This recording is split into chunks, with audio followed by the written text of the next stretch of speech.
Here's a very quick video on how to use the new strategy in your module book.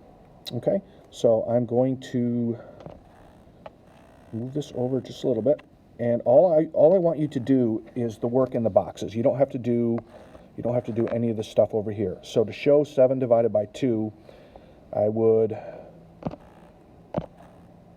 give myself 7 dots here. 2, 3, 4, 5, 6, 7. And then I'm going to make my 2 groups like we worked on.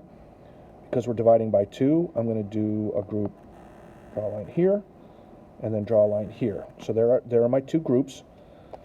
And then cross this one out, put it here. Can't see that.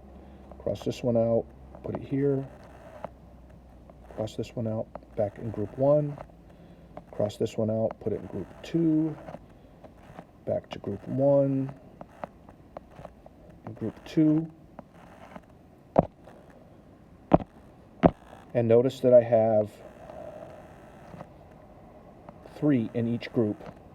Okay, but I have to remember the one that I was left over. Okay, so my answer is going to be 3, remainder 1. Okay, good luck.